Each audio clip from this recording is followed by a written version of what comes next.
So wonderful good morning, dear LinkedIn community and composites experts out there. So this is my week, my composites week, Composites 360 on tour. Today my tour comes to Aachen, to the wonderful city of Aachen, which is very close to the Dutch border. And I may introduce you Waarden. He's an expert in thermoplastics. Let me introduce you to Waarden. Waarden, maybe for the community, just a few words about yourself.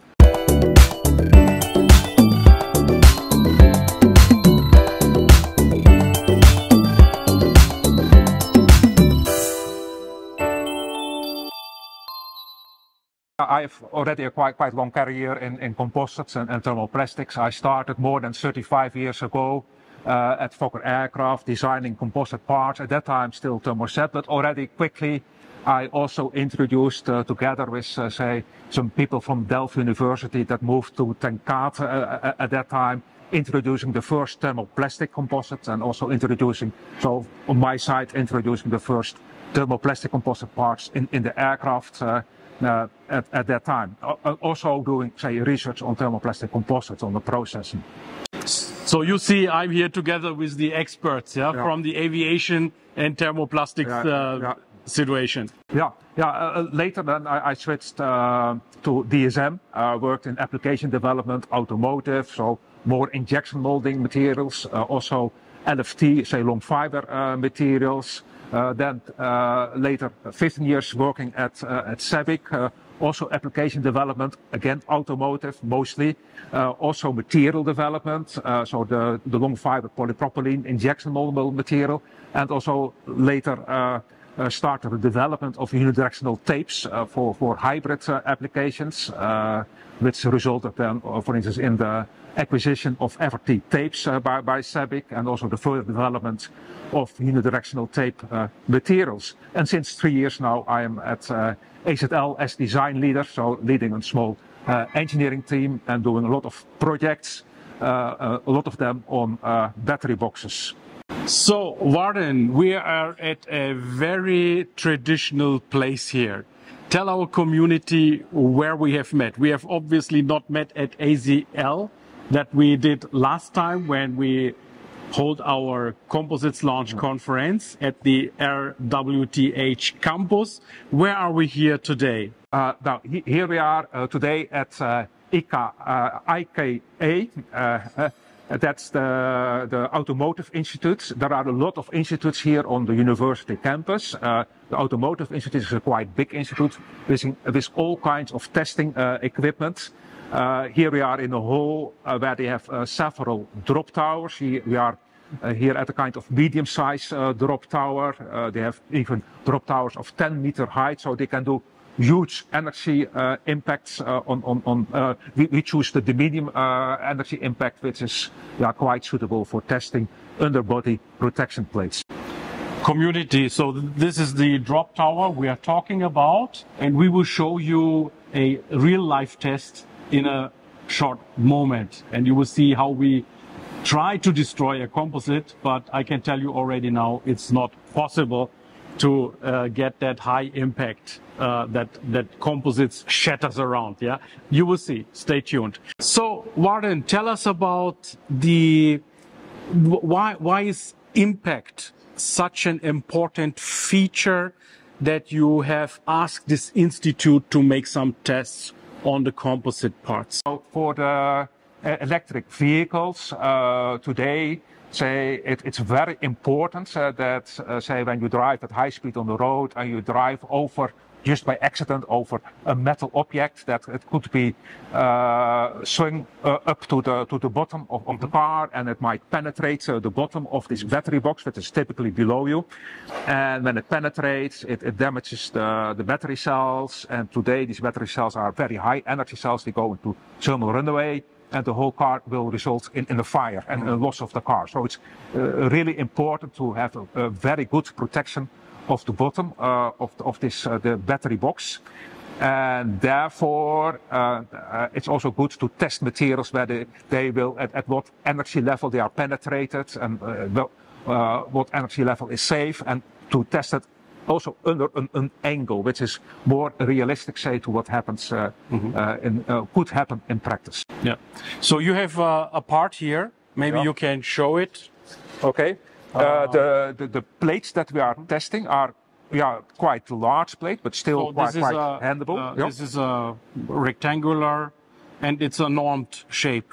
It's always the same shape, right? Yeah. It's 40 by 40 centimeters, and it's bolted along the edge to really clamp it, which is, say, when you impacted it, you have this kind of, say, the same stress levels, tensile stresses, out of plane stresses, as you would have in a real bottom protection plates. Here, in this case, the material is composite. It's even a combination of carbon fiber on the outside. In the core, it's glass fiber. The rest is polypropylene. It is one of the many choices of materials that are proposed today as a more lightweight or maybe even cheaper solution than the more common today steel and aluminium bottom protection plates. This is several layers. It's this one is made from unidirectional tape that has typically a thickness of something like, it depends from manufacturer to manufacturer, but say 0.2 millimeter. This is a relative thin plate, maybe only 4 millimeter. Typically plates would be maybe thicker, maybe 5 millimeter or 6 millimeter, but it's all about finding the right level of protection and the right layup with the right directions of the unidirectional tape layers. Yeah. So Warden, let me take this plate, and you take the. How do you call this actually? This we call the dart. The dart. Yeah, actually. The dart, like the sports playing dart. Okay. And of course it's fixed to say extra weight and then it's dropped, and then it hits the plate under an angle, which means there could be some sliding, but there could also be penetration, and that's quite complex load. So you will see this in a moment with the drop tower, which is in our drop bag, and this is basically the dart, and the dart's purpose is basically to damage this part and impact on it.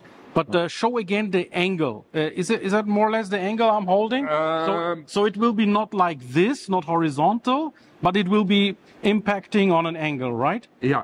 Now we typically impact at multiple angles, at say perpendicular, so just 90 degree, 45 degree, or 25 degree. And then we cannot use this dart, then we use a different dart, because otherwise the dart would already hit the edge of the clamping frame.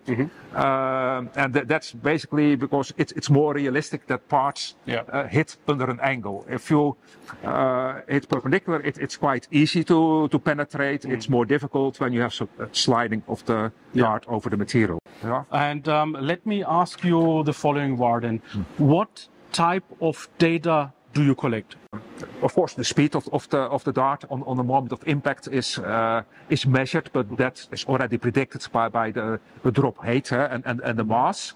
But the most important then for the material behavior is to collect the force deflection curve, and that's indirectly measured by an acceleration sensor. So it's called, mechanics is used there to calculate the force deflection curve, and on the force deflection curve you can also see when you have first fracture of the material. So it's very good to also estimate, say, how much energy is absorbed inside the material until the moment it fractures.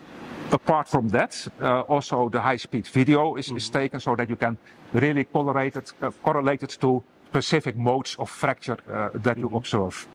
The speed of the dart, as far as I understand it, is stipulated by the height of the drop tower.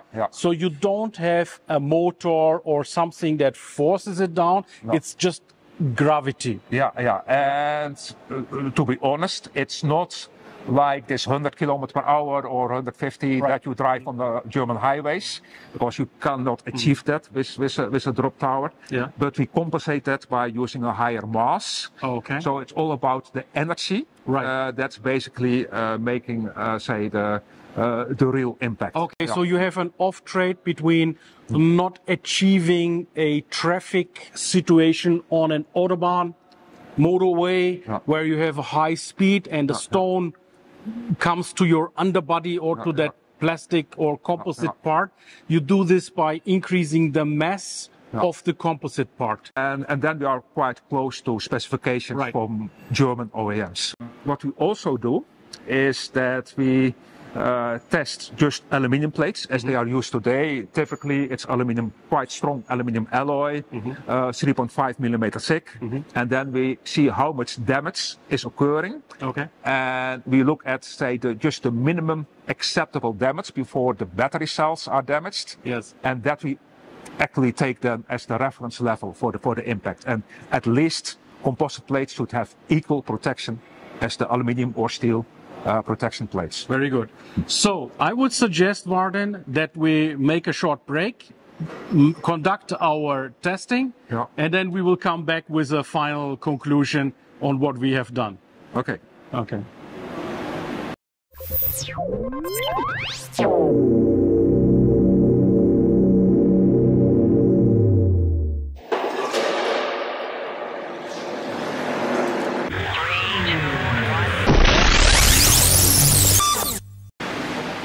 So we are back. That was really a big, loud noise bang. I'm sure you have not felt it in the video, but it was impressive.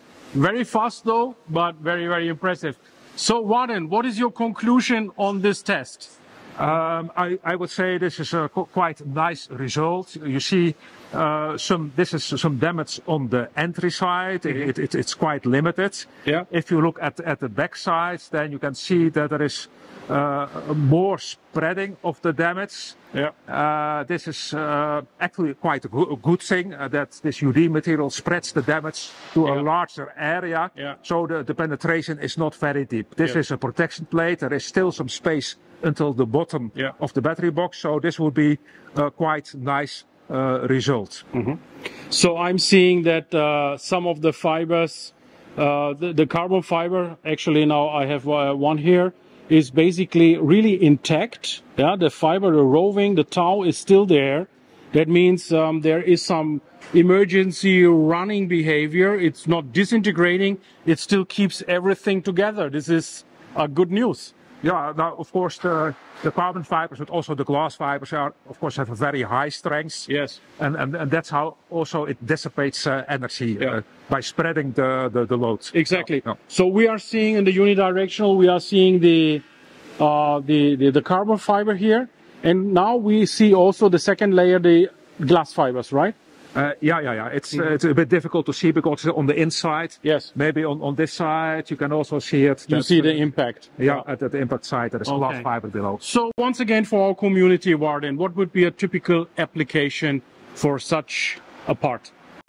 It will definitely be the protection shield, say, under the car to protect underbody to protect the battery box, because it's so dangerous if you have some penetration.